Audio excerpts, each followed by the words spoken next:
নমস্কার বন্ধুরা, আরও একটা নতুন রেসিপির সাথে দীপার রান্নাঘরে তোমাদেরকে জানাই স্বাগত। তো চলো আজকে ঝটপট সুজি দিয়ে বানিয়ে ফেলি নাস্তার রেসিপি। তার জন্য দেখো এখানে প্রথমে একটা প্যান বসিয়ে দিয়ে এখানে দিয়ে দিলাম আমি সুজি। আমি 10 টাকার প্যাকেটের একটা সুজি নিয়েছিলাম, তার থেকে অর্ধেকটার বেশি আমি সুজি কিন্তু এখানে নিয়ে নিলাম। আর দিয়ে দিলাম স্বাদ অনুযায়ী একটুখানি লবণ, আর দিয়ে দিলাম এখানটায় গুঁড়ো দুধ। তারপরে দেখো গ্যাসের ফ্লেমটাকে লোতে রেখে সুজিটাকে আমি 2 মিনিট মতো সময় নিয়ে কিন্তু একটু ভেজে নেব। সুজিটাকে 2 মিনিটের থেকে বেশি ভাজা যাবে না, না হলে কিন্তু সুজিটা লাল হয়ে যাবে, আর লাল হয়ে গেলে কিন্তু এই নাস্তাটা খুব একটা ভালো হবে না। তারপরে এখানে দেখো আমি একটা বাটির মধ্যে গুড় জলে করে গুলিয়ে নিয়েছি, মানে জলের মধ্যে গুড় দিয়ে সেটাকে আমি গুলিয়ে নিয়েছি। যেহেতু আজকের রেসিপিটা আমি গুড় দিয়ে করবো, তাই তো তোমরা যদি গুড় দিয়ে না করো অবশ্যই চিনি দিয়ে দিতে পারো, আর তার মধ্যে জল দিয়ে দিতে পারো।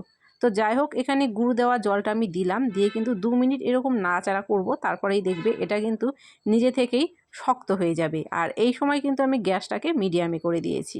তো দেখো 2 থেকে 3 মিনিট নাড়াচাড়া করার পরে কিন্তু এটা জলটা একদম শুকিয়ে গেছে, আর কতটা কিন্তু শক্ত হয়ে গেছে। তো আমাদের কিন্তু সুজিটা রেডি হয়ে গেছে।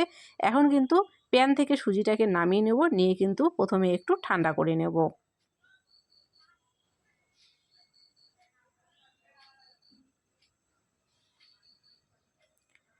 সুজিটা দেখো এখানে আমি থালার মধ্যে নামিয়ে নিয়েছি।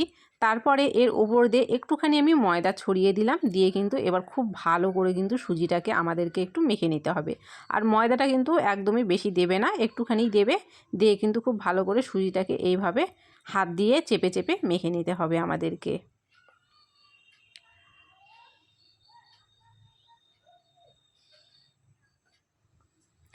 এরকম করে সুজিটাকে হাত দিয়ে চেপে চেপে মাখলে দেখবে খুব সুন্দর একটা নরম ডো কিন্তু তৈরি হয়ে যাবে।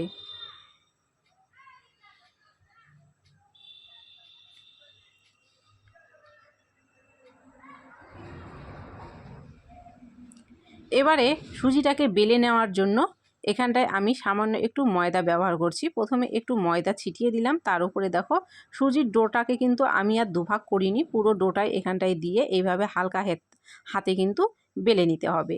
আর বেলার সময় যদি তোমাদের মনে হয় যে ময়দা একটু কম হয়েছে, তাহলে কিন্তু আরও একটু দিয়ে দিতে পারো, না হলে কিন্তু এটা নিচে লেগে যেতে পারে।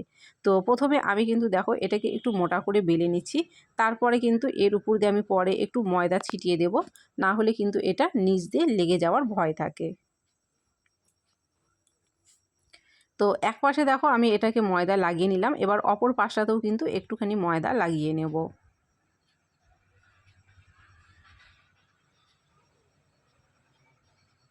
আর এটাকে এখন একটু পাতলা করে বেলে নেব। আমরা যেরকম রুটি খাই অতটাও পাতলা নয়, কিন্তু তার থেকে একটু মোটা করে আমাদেরকে বেলতে হবে।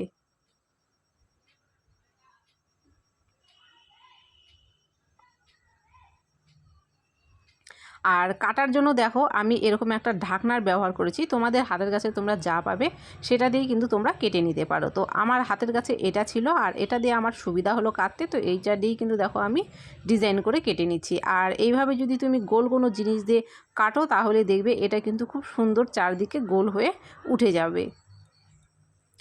আর কতটা মোটা রেখে আমি এগুলো বেলে নিয়েছি দেখো, আমি তোমাদেরকে দেখিয়ে দিচ্ছি। ঠিক এরকম মোটা রেখে কিন্তু এগুলোকে বেলে নিতে হবে।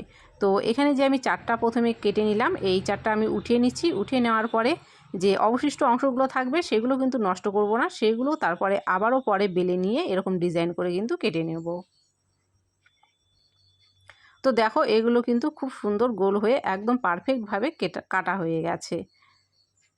এবারে চলে এলাম ভাজতে। কড়াইতে তেল দিয়ে তেলটাকে কিন্তু গরম করে নিলাম, আর অবশ্যই একটু বেশি তেলে এগুলো ভাজার চেষ্টা করবে, তাহলে এগুলো কিন্তু খুবই মুচমুচে হয় খেতে। আর যেহেতু আমি এটা গুড় ব্যবহার করেছি, চিনি ব্যবহার করিনি, এতে কিন্তু কোনো ক্ষতি করবে না। অনেক সময় কিন্তু অনেকে চিনিটা খেতে চায় না, মানে চিনি খেতে পছন্দ করে না। তো যারা চিনি খেতে পছন্দ করো না, তারা কিন্তু এইভাবে গুড় দিয়ে বানিয়ে নিতে পারো। আর যদি কেউ মনে করো যে না চিনি দিয়ে করবে, অবশ্যই কিন্তু চিনি দিয়ে করে নিতে পারো। এগুলোকে দেখো একদিকে লাল হয়ে গেলে কিন্তু অপর দিকে উল্টে দিয়েও এইভাবে একটু টাইম নিয়ে কিন্তু লাল করে ভেজে নিলেই দেখবে এগুলো যখন একটু ঠান্ডা হয়ে যাবে খেতে কিন্তু খুব সুন্দর লাগবে। আর তোমরা কিন্তু এগুলো ভাজা হয়ে যাওয়ার পরে বিস্কুটের মতো বয়ামের মধ্যে ভরে রেখে দিতে পারো, সেগুলো কিন্তু তোমরা 5-6 দিন খেতে পারবে। তো প্রথমের দেওয়াটা দেখো আমার কিন্তু এখানে লাল করে ভাজা হয়ে গেছে, এটা আমি উঠিয়ে নিচ্ছি তেল থেকে। পরের লেচিগুলোও কিন্তু আমি ঠিক এই একইভাবে একটু লাল করেই ভেজে নেব। আর গ্যাসের ফ্লেমটাকে আমি কিন্তু এখানে লো টু মিডিয়ামে রেখেছি, একদম বেশি হাইতে দেওয়ার দরকার নেই, না হলে দেখবে উপরে তাড়াতাড়ি রং হয়ে যাচ্ছে, ভেতরে কিন্তু কাঁচা থেকে যাবে। আর যদি গ্যাসের ফ্লেমটাকে একটু লো করে দিয়ে ভাজো তাহলে উপরে আর ভেতরে সমানভাবে কিন্তু এগুলো ভাজা হবে। তো আমি এখানটায় ভাজা করে নামিয়ে নিয়েছি, দেখতে দেখো কতটা কিন্তু লোভনীয় লাগছে। আর আমি ভেঙেও দেখিয়ে দিচ্ছি। আর এগুলো কিন্তু গরম থাকা অবস্থায় একটু নরম থাকে, শুকিয়ে গেলে কিন্তু একদম মুচমুচে হয়ে যায়। তো কেমন হয়েছে অবশ্যই জানিও।